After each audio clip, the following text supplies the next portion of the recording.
Hello everyone, my name is Isaac McNish. I'm a youth worker in the Lizard and Mounts Bay Methodist Circuit in Cornwall, and I want to just talk a bit about the concept of a rule of life. Now, since the coronavirus epidemic has become bigger and bigger and it has started to place more demands on what we personally each do, we hear about in the news the language of sacrifice, that what are we going to sacrifice for the sake of each other, to benefit each other, to benefit the NHS, so that we can get through this together. What I'm hearing is we're really being called to a new way of life. And this idea of a way of life, I think, has a lot of resonance with the story of Jesus. Jesus calls people to a new way of life. And so when I knew this was going to start affecting myself personally and my family, I sat down with Hannah, my wife, and we started to look at this idea of a rule of life. Now, rule of life is an ancient idea. Monastic communities follow rules of life, and that's sort of what we've become, really. In self-isolating, in living these socially distanced lives. In some ways, we've started to make mini monasteries all over the place in our homes, in our communities. And so I think a rule of life is really helpful for us right now to think about how can we really use this time well. How can we think carefully about the actions and the practices of our daily life. Now, I think just thinking about the Bible, a way of life is a really biblical concept. Jesus every day prayed the same prayers.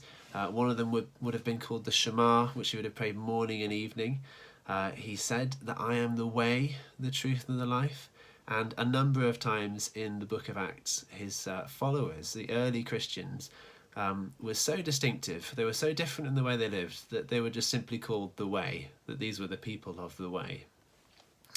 Now, a rule of life, everyone lives by a rule, and that's habits, that's practices that we do every day.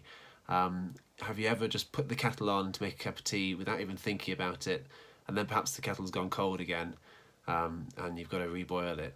It's just those things that we do almost by instinct because we've done them so many times. A rule of life is, in contrast, as Peter Scazzaro describes, is an intentional, conscious plan to keep God at the centre of everything we do. The starting point and foundation of any rule is a desire to be with God and to love Him. Now, there's some suggestions for starting a rule of life. One is start simply. What one area can I focus on? A rule of life, setting these practices in that can help us love God and enjoy God and enjoy life and be refreshed.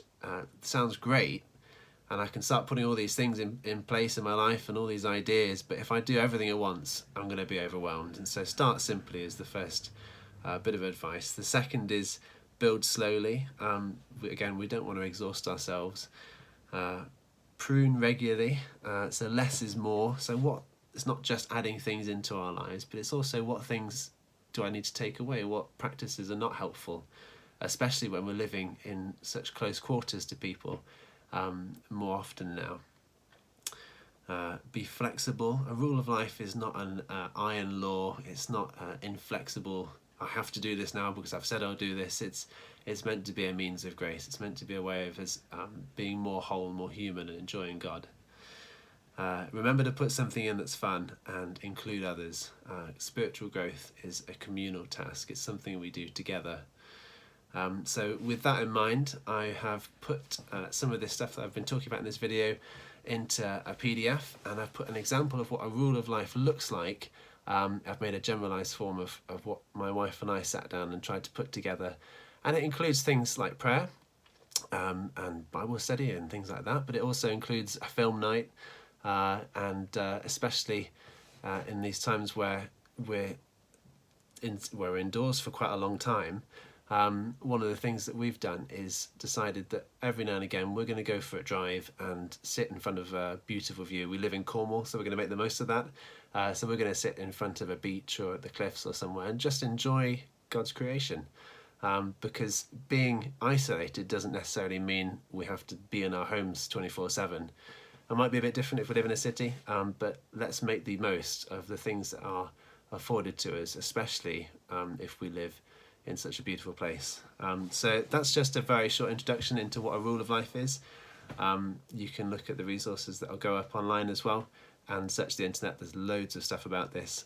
But can I encourage you to think about what would a rule of life look like for you and perhaps your family, if you're living with a family in these new times. We're being called to a new way of life, so let's not just let it all happen, but let's recover it and really think intentionally about how we can grow through this time, this new time that we're being called to face together. Thank you.